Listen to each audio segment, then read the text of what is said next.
Madame, monsieur, bonjour. Vous faites bien si vous nous rejoignez sur RTI2 dans l'information de la mi-journée au sommaire de cette édition. Il est jeune, il est entrepreneur dans les domaines de l'agriculture et de l'élevage dans la région du Bélier. Jean-Marie Kwame est son nom, son portrait dans le développement de ce journal. Et puis Israël bombarde les abords du palais présidentiel syrien. Damas est accusé de génocide des Druses. Une fois de plus, soyez les bienvenus si vous nous rejoignez. Jean-Marie Kwame est un entrepreneur qui exerce dans le domaine de l'agriculture et de l'élevage depuis 2012. Des activités qui lui ont permis d'être aujourd'hui un chef d'entreprise avec plus de 20 employés. Il est l'un des leaders de la région du Bélier, connu pour la qualité de ses produits. Suivant son parcours dans ce reportage d'Assitan Diarra et de Gilles Tonia. Ville de Toumoudi, région du Bélier. Né de par un cultivateur, Jean-Marie Nguessan s'intéresse à l'agriculture depuis le bas âge. Après l'obtention de son brevet de technicien supérieur, BTS, il s'engage définitivement dans ce domaine. Ce jour, sous un soleil ardent, il examine minutieusement les gousses de gombo prêtes à être récoltées. À chaque moment, quand mes camarades viennent, le prix de la tomate attend, l'aubergine attend. Et ça m'a motivé de pouvoir me jeter dans l'agriculture. Malgré qu'il y a certaines difficultés, mais ça se passe très bien. Sur cet espace, Jean-Marie cultive une variété de produits agricoles. Pour une bonne récolte, il faut beaucoup de vigilance et d'attention. Le barrage que vous voyez qui nous alimente, actuellement le barrage Tari, dont on est obligé de tirer l'eau à 800 mètres au lieu de 10 mètres. Et il faut les moyens pour pouvoir irriguer les champs. Donc c'est pour cela que notre récolte on percé totalement. Vous voyez de l'autre côté, les plantes sont un peu fanées. C'est seulement la plante a besoin d'eau pour qu'elle puisse se réveiller. Donc si on ne met pas d'eau, demain on ne pourra pas faire le repitage. En saison 16, on a beaucoup d'insectes qui nous fatiguent. Donc il faut assez de produits pour pouvoir pulvériser ça pour réussir les champs. Ce champ n'est pas le seul qu'il possède. Grâce à sa ténacité et son énergie débordante, il en détient plusieurs à Toumoudi. On fait la tomate, le gombo, de l'aubergine et puis le concombre que nous faisons. Mais actuellement, nous sommes dans la phase de la pépinière de la tomate. J'ai installé mon petit frère dans le temps de l'aubergine. Là, on est en pleine cueillette. Ça est de l'autre côté. Nous arrivons à nourrir notre famille. Nous arrivons à aider les frères à pouvoir s'installer comme le frère que nous venons de visiter le champ. Jean-Marie travaille étroitement avec ses employés. D'ailleurs, il a des techniques pour les motiver.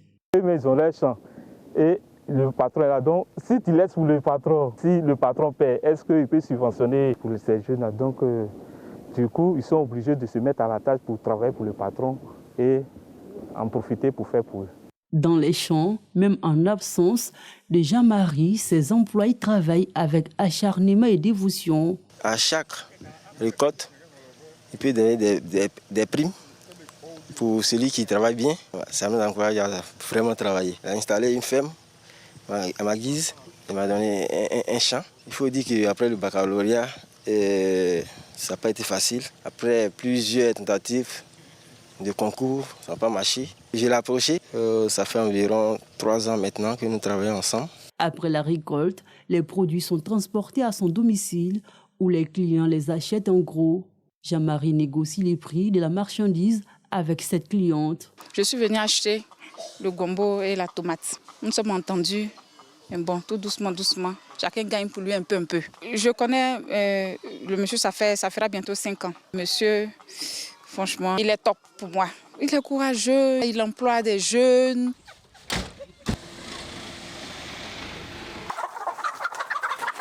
Jean-Marie est un entrepreneur qui a plusieurs cordes à son arc. En plus de l'agriculture, il est l'un des meilleurs éleveurs de la ville de Toumoudi. On arrive facilement à écouler les produits.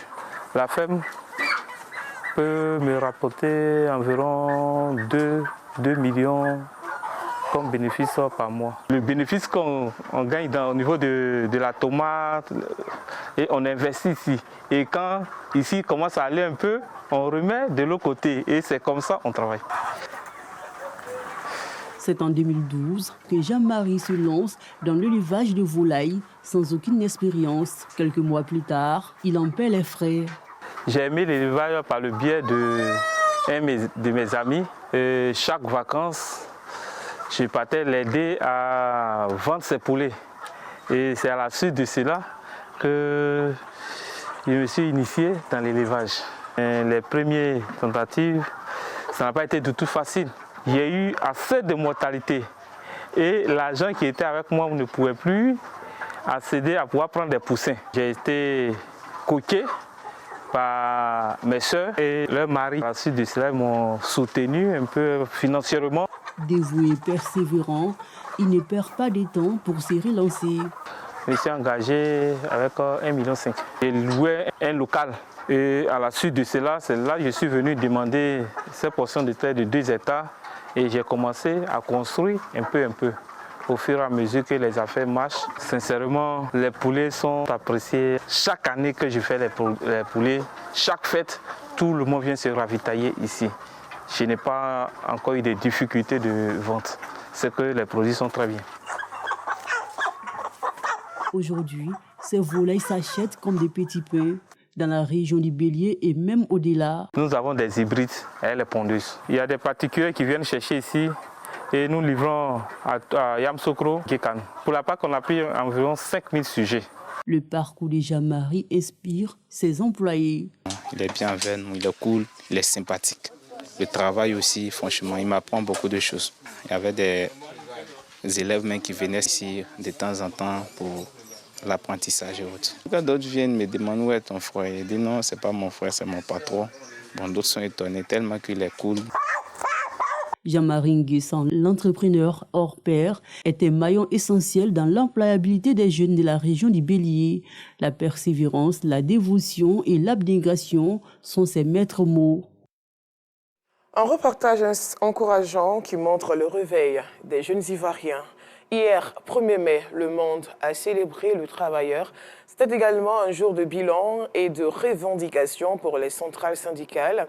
Pour l'occasion, nos reporters Théodore Zouzou et Gétonia ont voulu savoir si le travailleur qui perçoit le SMIC en Côte d'Ivoire arrive à joindre les deux bouts avec ses 75 000. Cocody Danga. C'est ici qu'Ange Raïssa travaille. La responsable de cette unité de production d'amuse-bouche ou de jus bio, où elle offre ses services, lui octroie une rémunération journalière. Je suis payée par jour 2000, si ça marche bien, fait 2500. Dans le mois, 60 000 francs comme ça. Un salaire qui n'atteint pas 75 000 francs, le salaire minimum interprofessionnel garanti, SMIG, en vigueur en Côte d'Ivoire depuis le 1er janvier 2023. Ange Raïssa choisit la colocation pour payer son loyer de 50 000 francs CFA et joindre les deux bouts. 50 000 francs, c'est énorme pour moi seul. Payer le transport et puis déjeuner dedans, c'est compliqué. Je ne peux pas payer tous les 50 000 francs par mois seul, donc je suis obligée de prendre quelqu'un pour pouvoir m'aider à payer. Son employeur ignore l'existence du SMIC. Elle encaisse les difficultés de la vie. Je les paye à ce prix-là parce que actuellement, mon travail ne me permet pas de payer plus que ça. Parce que si je paye comme ça, ça ne va pas m'arranger moi-même, je vais travailler à pète. Donc c'est en fonction de ce que je gagne que je partage avec mes frères et sœurs. Non loin de là, ce jardinier n'est pas mieux loti. Bien qu'exerçant un métier libéral, il s'en sort difficilement. Si je fais ma pointe, fin de mois, c'est 80 000 francs. Tant que je gère ma maison, les restes là, je ne peux rien faire encore. Souvent même la poupée, même là, c'est problème. Un tour à la primature, où se déroule la cérémonie officielle de la célébration de la fête du travail. Les centrales syndicales souhaitent une amélioration du SMIC. Nous sommes à 75 000 francs le SMIC. Avant, c'était 36 607. Vous voyez, la marche, c'est qu'il y a beaucoup qui a été fait et beaucoup reste à faire. Donc nous saluons toujours le gouvernement et que comme la vie est chère, il faut toujours revaloriser ce SMIC, même les salaires. Parce que c'est avec ça que le travailleur sur le volet social, le cas de vie, qui peut vraiment s'en sortir. Pour qu'un travailleur moyen puisse vivre, il faut que le SMIC passe de 75 à 150 000 francs minimum pour pouvoir permettre à un travailleur moyen comme nous autres là de vivre. Le responsable de l'association des importateurs de véhicules présents à cette célébration parle des efforts faits pour soutenir leurs employés. C'est compliqué. C'est compliqué. Maison me coûte plus de 60 000, 70 000. Et la nourriture, s'il est marié, il a une famille. Quand il y a des bons marchés, on leur donne de l'argent. On peut maçonner ça. Aujourd'hui, il est difficile de vivre avec le SMIC en Côte d'Ivoire. La cherté de la vie n'arrange pas les choses. Les travailleurs, tous secteurs confondus, plaident pour son augmentation. Poursuivant ce journal en religion, l'Église du christianisme céleste a procédé à l'inauguration et à la consécration du parvis appelé Terre de Miséricorde de la paroisse internationale Saint-Emmanuel du centre hospitalier universitaire de Yopougon. Les détails avec notre reporter Aziz Daramé. Le ruban symbolique coupé ce jour par les autorités ecclésiastiques marque l'ouverture officielle du parvis désormais reconnu comme un espace de prière et de recueillement pour ses fidèles chrétiens célestes. Appelé Terre de Miséricorde, ce lieu sacré devient une véritable oasis spirituelle dans le tumulte urbain de Yopougon. Dieu merci que notre parvis vient d'être livré. Nous sommes très heureux. L'ensemble de la paroisse, mais particulièrement nous les femmes, nous sommes très heureuses. Voilà, ça va nous permettre de mener nos activités de prière. Pour l'assistant très supérieur évangéliste Aka Kwame Justin, cet événement est non seulement un moment de joie, mais aussi un appel pressant à la paix. C'est un lieu spécial de prière et nous sommes heureux que la paroisse de Saint-Emmanuel aujourd'hui vient de restaurer ce qui existait déjà, vient de restaurer sa terre de miséricorde et nous avons fait l'inauguration aujourd'hui et nous rendons gloire à Dieu. L'Éternel nous a révélé qu'il fallait qu'on prie pour la Côte d'Ivoire et à tous nos cultes de dimanche, à la fin du culte, nous faisons une prière spéciale dédiée à la paix pour la Côte d'Ivoire. Nous demandons à tout le monde que nous avons un seul pays, nous avons une seule nation, on n'a pas, s'il y a un problème, où aller. Donc de faire en sorte que notre nation, notre pays connaisse la paix. Parce qu'il n'y a pas plus cher que la paix. S'il n'y a pas la paix, on ne peut rien réaliser. À l'intérieur de cette terre de miséricorde, les fidèles sont invités à intensifier leur vie spirituelle. Le parvis devient un lieu de rencontre avec Dieu, d'adoration, de louange et de supplication. Un espace consacré à la communication avec le Très-Haut afin que chacun y trouve écoute, réconfort et réponse à ses prières. C'est ce samedi 3 mai qu'aura lieu au Casino de Paris la grande messe du riz de la RTI Bonjour Paris 2025. Les différents acteurs de ce grand rendez-vous d'humour, à savoir l'équipe de production et des artistes humoristes, ont quitté Abidjan pour Paris. Le compte rendu de notre reporter Koné Pargasso. Ces humoristes visiblement heureux doivent dans moins de 3 heures prendre leur vol. Direction la capitale française. Ils y vont dans le cadre de Bonjour Paris 2025. À tous nos amis de la diaspora, on arrive, on vient pour vous détendre, vous mettre la joie dans vos cœurs. Donc sortez, on va faire plaisir. C'est l'humour qui gagne, l'humour africain. Donc venez, on va faire la fête. La population de diaspora sortait massivement le 3 mai. C'est l'artiste chanteur humoriste Manassé Premier. Chez nous, on dit si serpent à mollet, c'est que sourire. Rendez-vous à Paris. À côté de ces acteurs humoristes, l'équipe de production de Bonjour de la RTI. Le son monte et le son va monter à Paris. Bonjour 2025, cette année, ça va pas jouer.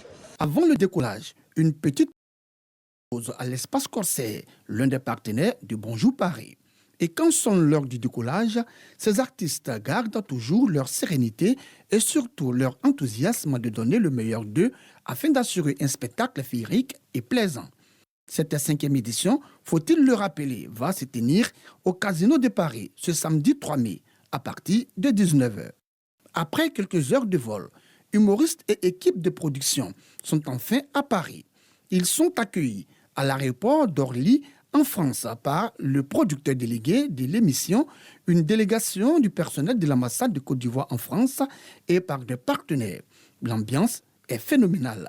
Vous faites les blagues sapées, les blagues habillées. Mais on va vous déconstruire. Passez à nous là. Vous serez en danger et on va vous allumer.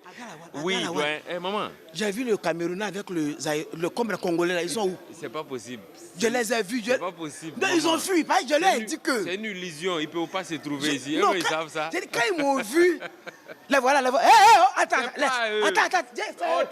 Après l'accueil, direction des studios de radio de la place où ils doivent impérativement participer à des émissions d'information et de sensibilisation sur cette grande messe du rire de la RTI.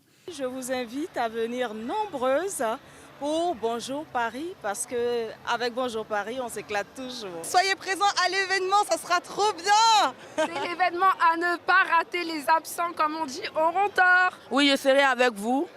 Et d'abord, on remercie la RTI et Win Communication. Cette 5e édition, faut-il le rappeler, va se tenir au Casino de Paris ce samedi 3 mai à partir de 19h. Bonne messe à toute l'équipe présente à Paris.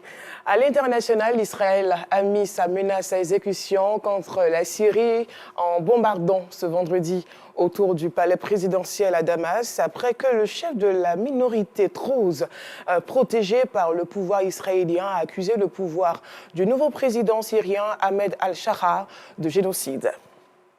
Voilà, fin de cette édition. Merci de l'avoir suivi. Bon week-end sur RTI2.